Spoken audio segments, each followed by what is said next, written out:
All right, so like I mentioned, just sitting here, I'm gonna widen that out to give you a better view.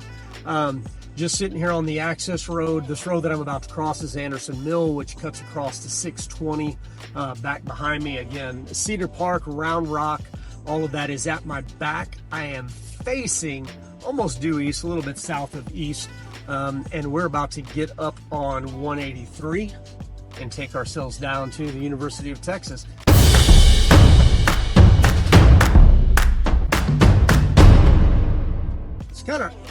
I'm not gonna lie, this kind of hurts my sensibilities a little bit, graduating from Texas A&M, which is the premier university in the state of Texas.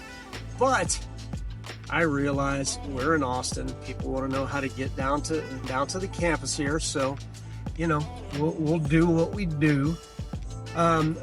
Really, this whole area that we're crossing through here is known as Anderson Mill. On the right, we'll have Great Hills. We'll get up to Northwest Hills here in a little bit. The area that we're in right now goes to Westwood High School, a really sought-after high school in this part of town. We've got a lot of tech workers that live in here that commute to Tech Ridge, which is kind of that north and northeast side of town. So they really seek out this area for going to Westwood High School. And then as we get closer up here into Northwest Hills, it's going to switch over from Westwood High School to Anderson High School, which is another really good high school up in the area. Again, it is 3:12 on a Tuesday afternoon. Just got done with the client lunch out in Cedar Park, so that's why I'm headed this way now. About to access on here, doing 60 on the access road, which is probably speeding, don't tell anybody, but popping up here onto 183 and nice and easy. Traffic's moving at 65 miles an hour. I'm going to slide over into one of the faster lanes here. Now, 183, if you've seen any of the other videos that I've done on traveling, guys, 183 is a major highway in the state of Texas. It runs down from, we'll call it the Texas coast, all the way up into West Texas. And in Austin, it starts on the east side of Austin, comes up through towns like Cuero, Gonzales, Luling, Lockhart, and up on the southeast side of Austin by the airport, Austin Bergstrom International Airport, also named after an Aggie, by the way, I'll point that out. And it stays on the east side of Austin until you get to northeast Austin, basically where 290 is, heading out to Manor and Elgin, and then it cuts across at kind of a 45-degree angle across the north side of downtown, and comes in just south of the Domain and across Mopac on the west side of Austin, and then continues out the northwest side again out into the Texas Hill Country. So 183 is a very major road. As you can tell here, we've got 3 lanes going in each direction, and they're about to add additional lanes. You can see the construction going on here to my left. But yeah, we're just cruising down towards Austin now. You're going to have in this area, most of the houses have been built in the 80s and 90s. You've got stuff that was built in here as far back as the 60s and as recently as new constructions. You know, there's some that have been torn down, burned down, stuff like that, that have been replaced by new construction. You know, we've got a giant Covert Ford dealership here, shopping, you know, stuff that I like, REI, things like that. I don't necessarily care for the Container Store because I don't care about containers. But here in this area, in the Arboretum area, you've got the Container Store. You've got an IHOP right there. Obviously, Starbucks is all over the place. Target, Taco Bell, Pappadeaux, Saltgrass, Chick-fil-A. Everything that you need from a shopping perspective is within about a 5-minute drive of this area. As we're continuing down here, we're going to come up to Great Hills Boulevard. This is that area known as Great Hills, directly to our right now, and it goes for a while. Like the last 3 or 4 minutes, we've been on the north side of Great Hills. But Great Hills Boulevard cuts off through here. This is what's properly known as the Arboretum. Breaker Lane is going to go off to the north and then bend to the east. Breaker Lane is where you'll find the Domain, which is the, shopping. There's a lot of retail there. There's office buildings there. We're really close to National Instruments here on the north side of Austin, off of Mopac. Breaker Lane continues up by Q2 Stadium, which is home of the Austin FCS team. Is it FCS? The Major League Soccer. I'm not a soccer fan. My neighbor loves it. I can't quite get into it. I'm really trying, guys. I really am. But anyway, Q2 Stadium is where the soccer team plays. I have been to 2 games, though, so if that counts for anything. But next year up, we're coming to Loop 360. Now, Loop 360 goes off to the south, and it goes through Westlake, the Pennybacker Bridge. That's the 360 bridge. If you've seen that on any pictures, it's kind of an iconic bridge out here. That's to our south, and it loops all the way back around to Mopac on the south side of Austin. Mopac is Loop 1. It basically parallels I-35 on the west side of downtown. I-35 goes up the east side of downtown. So Loop 360 goes all the way down around the south side of Austin. It connects back to Mopac, close to 290 on the south side of town. But the thing about Loop 360, even though they call it a loop, there are a lot of stoplights, so it's usually quicker just to come to Mopac, which is where this exit is right here to our right. That's Mopac going off. It's usually quicker just to come to Mopac and go south than it is to take 360 because of all of those stoplights. I don't know why the people who designed roads here made loops that aren't actually loops without stoplights, but c'est la vie, it is what it is. And now as we're continuing almost due east now on 183, we just passed Mopac. First road we're going to come to is Burnett Road.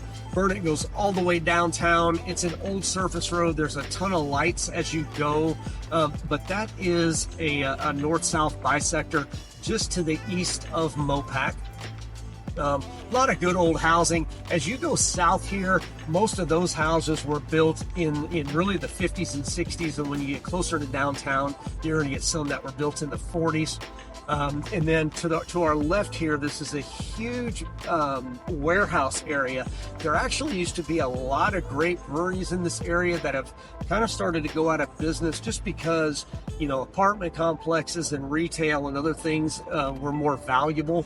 So we're losing a lot of that old school Austin brewery vibe. When Q2 Stadium went in and the Domain went in, that was kind of the end of this area as that old cool kind of warehouse area. Now it's becoming it's just becoming another part of town that has retail in it. Honestly, it's a little bit of a bummer for me.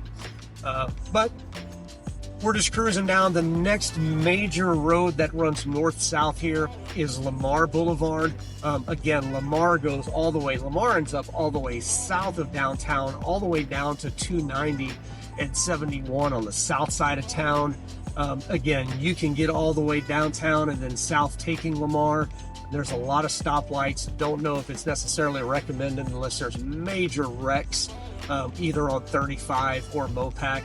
And I was kind of surprised, I guess, that Waze is actually, I don't use Waze, I use Google Maps because it's more accurate. By the way, Apple Maps is not very accurate at all. Google Maps is still the most accurate. But anyway, I was kind of surprised that Google Maps was taking me to I-35 because I typically avoid it because there's more traffic on I-35 than there is on Mopac normally. But getting to, I just put in University of Texas, Austin, which I think takes me to the main administration building, which is a little closer to I-35. So because it's on the I-35 side, I think that's why it takes me this way as opposed to Mopac. You could go Mopac, take that down you could go Enfield, which would take you to the south side of campus. You could go 35th Street, which would take you to the north side of campus. But you could take Mopac down as well. I think it's just because of the way that I put in my destination is why it wanted to take me this way. But anyway, we're coming up. You can see traffic is starting to slow down. I'm down to 30 miles an hour here because we've got Lamar traffic getting on. And right up here, we're about to see our first I-35 exit, which is going to be Waco to the north.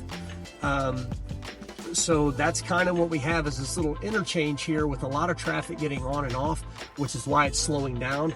I could probably pop over into my middle lane here, and I probably will if I get a break. But as you can see, there's a lot of traffic passing me as well. This is a busy part of 183 right here at this, you know, after Lamar, right before I-35, and I got a little bit of a break, so I'm going to go ahead and jump in here, but you can see I'm going to hit my brakes again real quick. Back up to 30 miles an hour. That's awesome. And this is pretty typical traffic for the middle of the day. It just is what it is. And I'm trying to figure out if I actually missed an exit. I don't think I did. I don't have my GPS on because it would constantly be chirping in your ear, and I don't want that. And you would think, I've been in Austin since '99, you would think I'd be able to find my way to I-35, but we'll see. Maybe I won't. Crossing over Airport Boulevard now. Oh, we've got brakes. And, yep, so this traffic that I'm passing on the right, they're all going to get really, really mad at me because this exit is also I-35 to San Antonio, and yep. Just jumped in real quick. I really get mad at people when they do that. But anyway, the exit that we passed a second ago was that I-35 north to Waco. It actually goes under and then north. There's not a flyover to it. It's pretty crazy. But this is that south I-35 exit to San Antonio. And we're going to hit the heck out of our brakes, because that's what we do. Nobody knows exactly how to merge into traffic in Austin. By the way, you folks out in California, you should be used to that because you all drive crazy, and I've experienced that a couple of times. And if you're from San Antonio, this also feels completely familiar to you. But in Austin, it's just a way of life. And you can see up ahead of us, there are cars with 15 lengths in front of them, but they were hitting their brakes for some reason. And we're merging onto I-35 South now. Now, as we're jumping on a 35, our next major exit here is going to be 290 East. Now, Austin's a little bit weird. 290 leaves Austin in two different directions in two parts of town. So 290 East is going to go to Houston.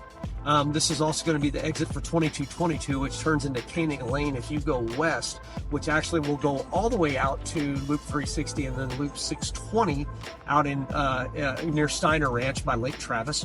That's going to be this exit here. But anyway, to the east, this goes to Houston. And then 290 becomes part of I-35 right here. And it's going to take you south of Austin to 71.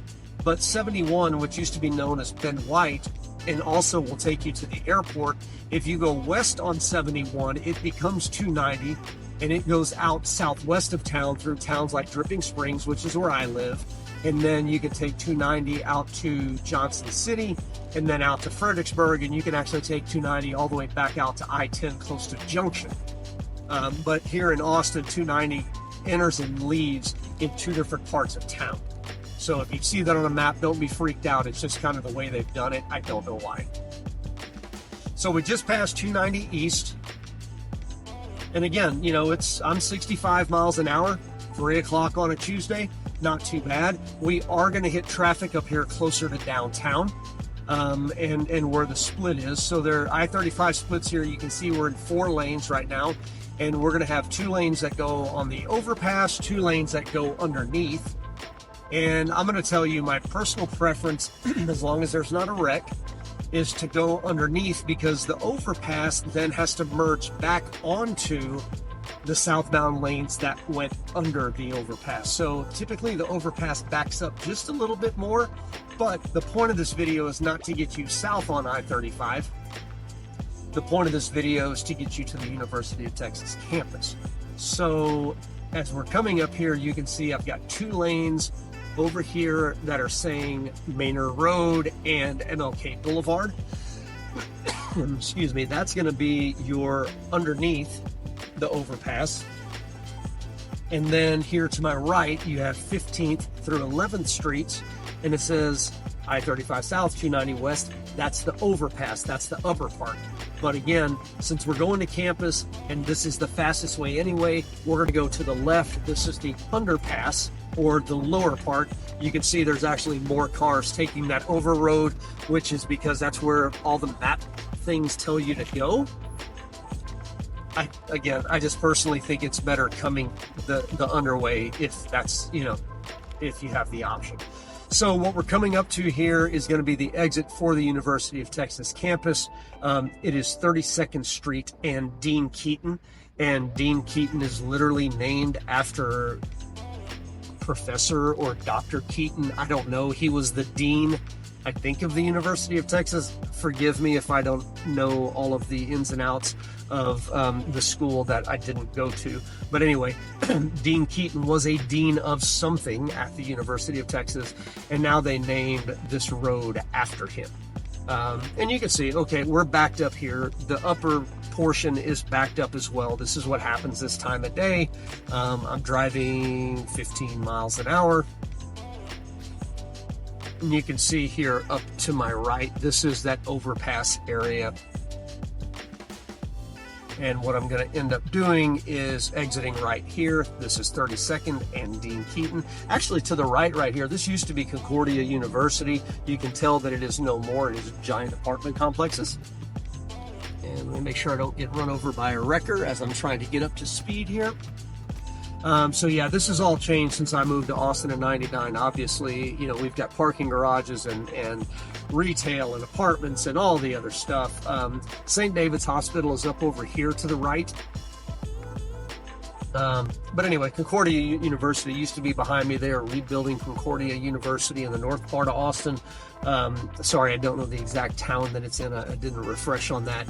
But basically what Concordia did, it's a private university. They sold their prime real estate here in downtown Austin and took all those profits and moved up north, and they're going to build they're actually in the process of building an entirely new campus up north, where it's a hell of a lot cheaper to own and build property. And yeah, so the entire university just moved. Right here, this light that I'm sitting at is 32nd Street, and 32nd will take you across to, I don't want to screw up the name, it'll take you across to Guadalupe, which runs down through the University of Texas campus, and I believe it takes you all the way across to Shoal Creek, which is on the west side of campus, but on the east side of Mopac. And I'm just throwing out a lot of directions and stuff. I hope this is valuable to you. If you do find this valuable, by the way, make sure you subscribe to the channel, because I do a lot of these videos. There's not enough people doing driving videos of the town that you might be moving to. So I'm trying to do that, trying to show you what it's like to actually get around in the town at different parts of the day. So here's 30th Street, and we're coming up on the north side of the University of Texas campus. Originally, this campus was 40 acres. It is larger than that, but right now, so this is Dean Keaton. I believe this used to be 29th or 28th Street. And you can see here on the left is the god-awful indoor football facility that they're going to tear down. They are rebuilding an indoor facility closer to the stadium. And Dean Keaton, that was Red River that we just crossed. Dean Keaton runs along the north side of the campus, and I don't know all the buildings. I know that the education department, the education department is up here, as well as the engineering department, but I can't speak intelligently on exactly which buildings those are. You've got the University of Texas Co-op right here to the right. Bass Concert Hall is here to the left. The stadium, which right now Darrell Royal Stadium is off to the left. University of Texas Law School is right here to the left as well. And I'm just going to keep this going for a little bit until we get over to Guadalupe, and then I'll shut it off. But you can see all these buildings in here that look the same. These are all University of Texas campus buildings. One of the things that's interesting about Austin and the University of Texas is the University of Texas somehow convinced the city of Austin to use the city buses for the university transit system. So you'll see a lot of bus stops in here, and that's convenient for students, right? Because the metro system runs throughout the city. And here you can tell the buildings look a little bit different. About 10 or 15 years ago, they started adopting more of a universal way that the buildings are supposed to look. They've got barrel tile, kind of orange roofs, and the brick all looks similar. So the newer buildings all look the same. The older buildings are more industrial and you know, kind of, I mean, you can tell they're a little bit older dynamic.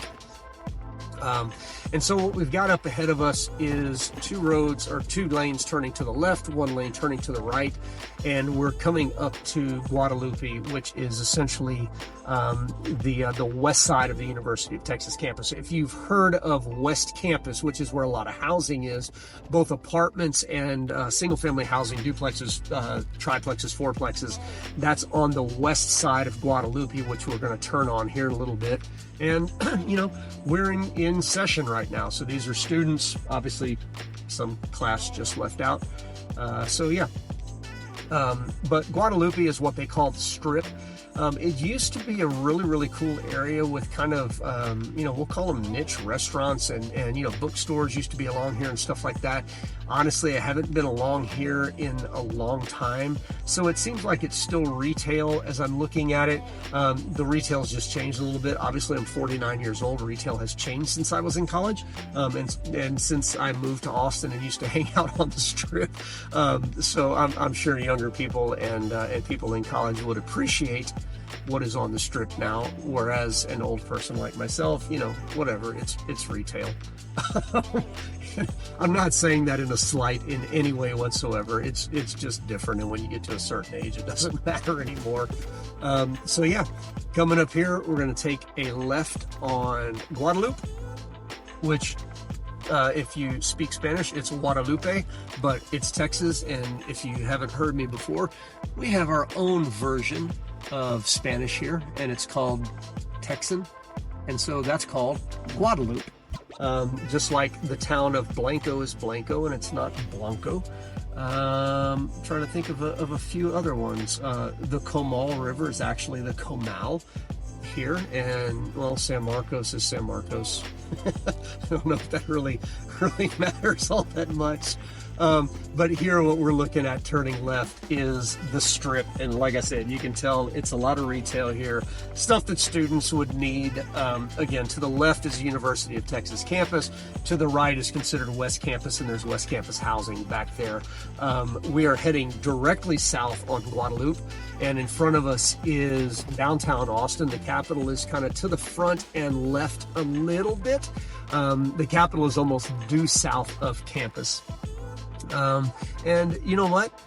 I'm going to be stuck in traffic for a little while longer, and I don't think that really matters to you. So I'm going to kill this video. Guys, if you are looking for some specific driving videos around Austin, let me know. I'm more than happy to do this. Usually I do it when I'm driving home or driving to appointments. So it's easy for me to do these, and I'm more than happy to do it. So if this is something that you're looking for, even with people that can't park, if this is something that you're looking for, reach out to me. Let me know. I'm more than happy to do it for you. And if you're looking to buy or sell real estate in Austin, there's not a lot of people that know this town better than I do. Like I said, I've been here since '99. 25 years I've lived in this town. That's pretty nuts to think about. But if you're thinking about buying or selling real estate here, let me know. I would love to help you out and make your move here absolutely as smooth as possible. We'll see you next time.